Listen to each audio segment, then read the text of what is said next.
Welcome to Democracy Now!, democracynow.org, the War and Peace Report. I'm Amy Goodman. Today, we spend the hour with Noam Chomsky, the world-renowned professor, linguist, and dissident. Democracy Now!'s Nermeen Sheikh and I recently spoke to Chomsky in Tucson, Arizona, where he now teaches at the University of Arizona. He's also Institute Professor Emeritus at the Massachusetts Institute of Technology, where he has taught for more than half a century. I began by asking Professor Chomsky about President Trump's national security advisor, John Bolton's recent praise of Brazil's newly elected far-right president, Jair Bolsonaro, a former army captain who's embraced Brazil's former military dictatorship and has a history of making racist, misogynistic, and homophobic comments. Well, it's entirely natural for Bolton to welcome Bolsonaro. Bolsonaro is definitely his kind of guy. He's vicious, brutal, a strong supporter, enthusiastic supporter of torture.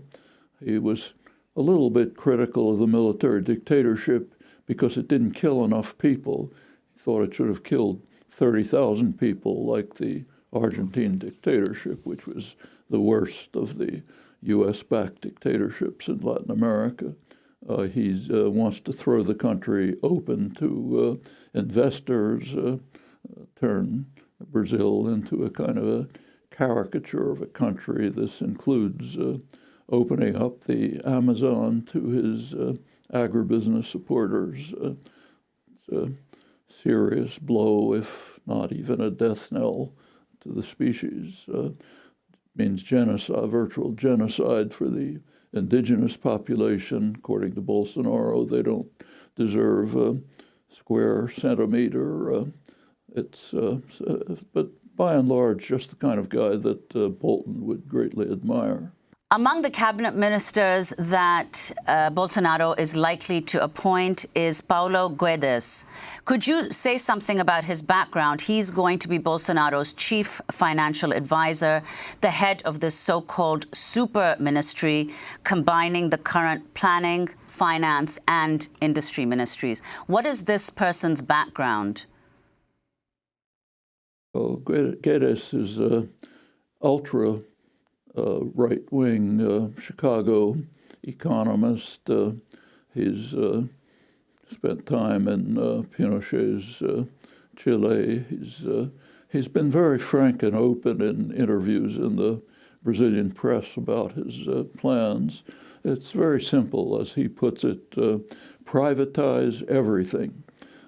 Everything, infrastructure, anything you can think of. The motive is to pay off the debt which is owned by the predatory financial institutions that have been robbing the country blind. This will give away the resources of the country for the future.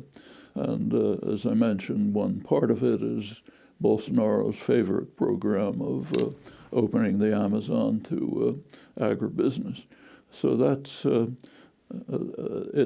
he's exactly the kind of person who succeeded in driving Chile's economy to utter disaster within only a few years. It's rarely remembered that when the Chicago boys took over the Pinochet economy, they had every conceivable advantage. There couldn't be any dissent. The torture chambers took care of that. They had the advice of the top stars of the Chicago economics, right-wing economics system. They were clever enough not to privatize the one of the major bases of the Chilean economy, the highly efficient nationalized copper corporation, the biggest in the world, Codelco. So they really had every conceivable advantage. And within about 5 years, they had created such an economic disaster that the state had to take over the economy. People, as a joke, used to call it the Chicago Road to Socialism. They've left a residue which is pretty bitter.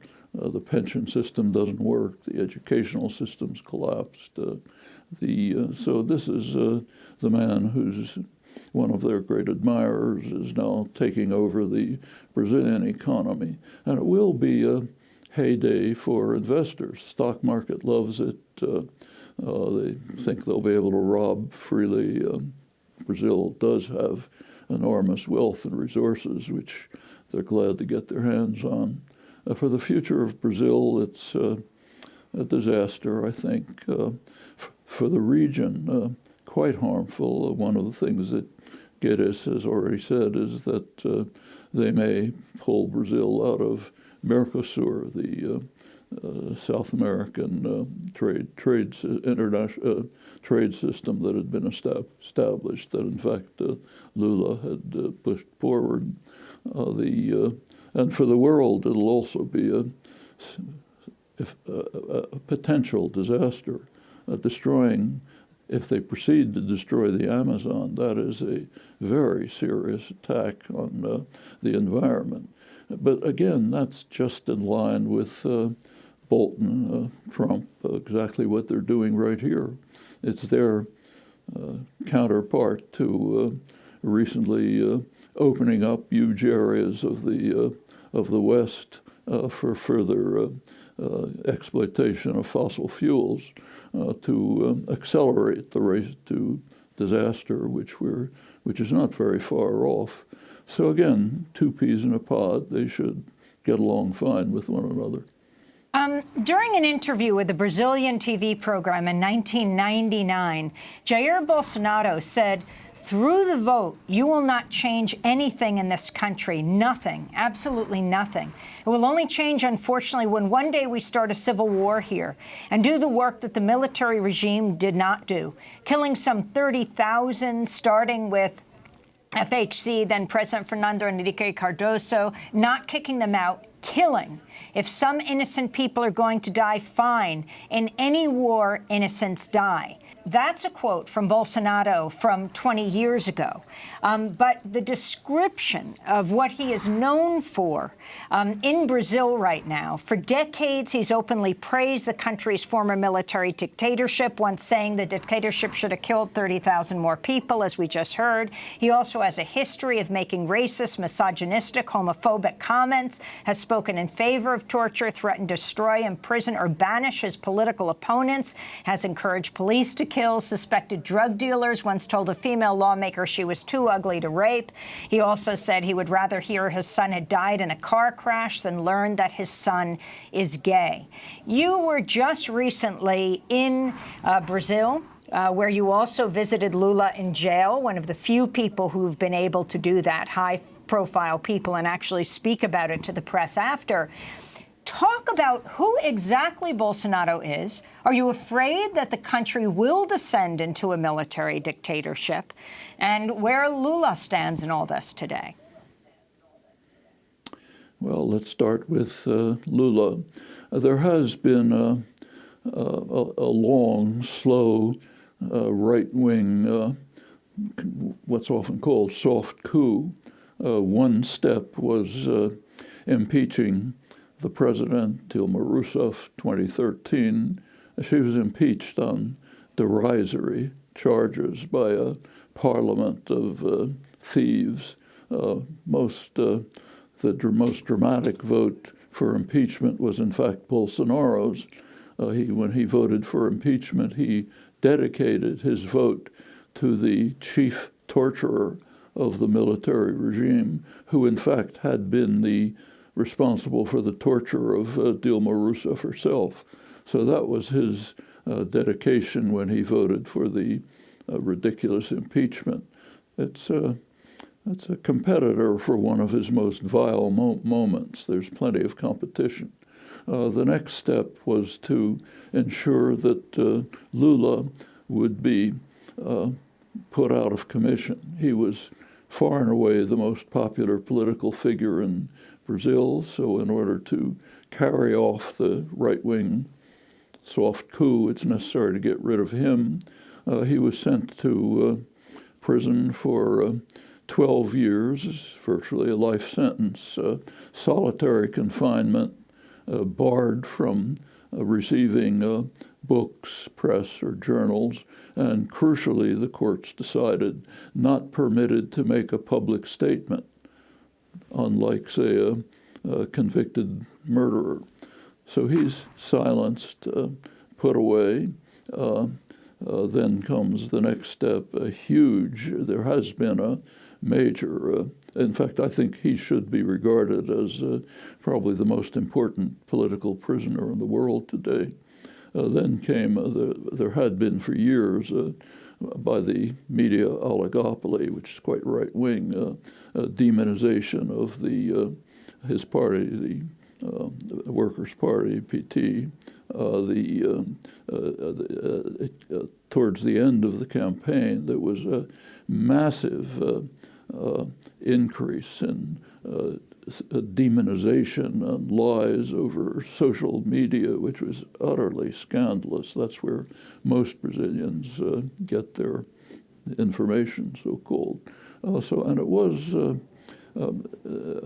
I should say that you should look at the charges against Lula, for which he was sentenced to this imprisonment and permanent silencing. He was charged with an accusation on a plea bargain, already dubious, that he had been offered an apartment which he never lived in and to which he didn't have a key. Well, okay, that's something. Maybe you get a tap on the wrist. But what was done was so utterly disproportionate to the nature of the alleged crime. And that, given the timing, makes it clear that, pretty clear, I think, that he should simply be regarded as a political prisoner, last step in this soft coup. I should say that the PT gave an opportunity to the right wing to carry off these maneuvers that we've been seeing. They did, we should recognize that the years of Lula's tenure in office are what the World Bank called a golden decade, a unique period in Brazil's history in which there was enormous progress in reducing poverty and social inclusion, new opportunities for the oppressed. So that's the golden decade. That's been completely suppressed. But at the same time, the PT, regrettably, did not make significant changes in the structural system under which Brazil and much of Latin America has suffered for a long time. Elites in Latin America simply have no responsibility for the welfare of the country. They don't pay taxes, export capital, import luxury goods, radically different, say, from East Asia, which has developed with much less resources. And the PT did nothing to change this. They also did nothing to open up more possibilities for a less monopolized media, which would have other voices. And very unfortunately, they fell prey to the corruption which is endemic in the Brazilian political class. Bad enough, not to the extent of their accusers, but bad enough. And all of that has given an opportunity for the far right to carry out this process that I just described, which led to the election of the most malicious and vicious creatures of the current range of pretty ugly characters that we see around the world.